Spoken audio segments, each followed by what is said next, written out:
बच्चों, आज हम अपनी क्लास संवाद लेखन से शुरू करेंगे। आखिर ये संवाद है क्या? संवाद किसे कहते हैं? हम प्रतिदिन अनेक लोगों से मिलते हैं और उनसे बातचीत करते हैं। उनसे बातचीत करते समय आपने देखा होगा कि हमें उनके स्वभाव का पता चलता है, उनकी आदतों का पता चलता है और इसी बातचीत को जब हम अलग अलग लोगों के साथ मिलकर व्यवहार में लाते हैं, बात करते हैं, तो यही संवाद कहलाता है। और इसी का लिखित रूप, यानी जब हम बात कर रहे हैं तो वार्तालाप हो गया, और जब हम उसको लिखकर अपने लेखनी के माध्यम से अपने शब्दों के द्वारा उकेरते हैं तो वही संवाद कहलाता है। यानी दो या दो से अधिक व्यक्तियों के बीच हुए वार्तालाप या संभाषण को संवाद कहते हैं।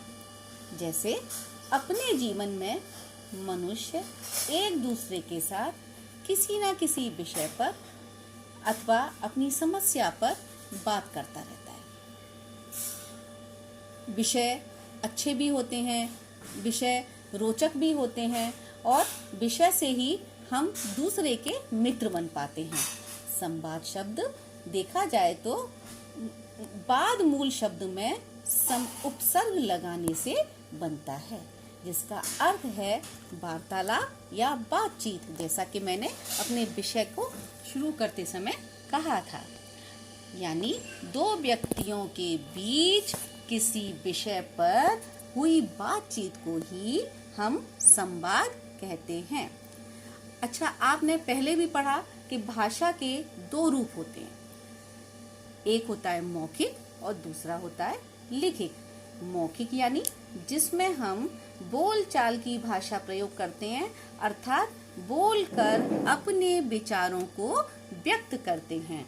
और लिखित, जैसा कि आपको इससे ही पता चल रहा है, लिखकर, अर्थात अपने विचारों को और भावों को लेखनी के माध्यम से, अर्थात लिखकर अपने विचारों को व्यक्त करना, यह हमारा लिखित कार्य कहलाता है।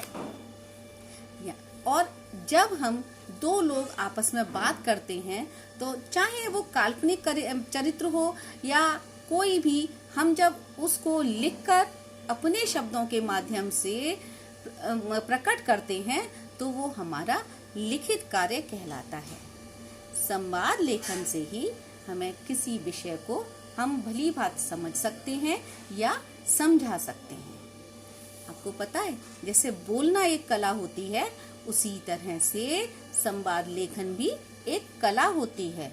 और संवाद लिखते समय हमें कुछ बातों का ध्यान अवश्य रखना चाहिए, जैसे संवाद छोटे और स्वाभाविक होने चाहिए, साथ ही उसमें रोचकता बनी रहे। दूसरी बात, संवादों की भाषा सरल होनी चाहिए और पात्रों के अनुकूल होनी चाहिए। ये सबसे मुख्य बात होती है।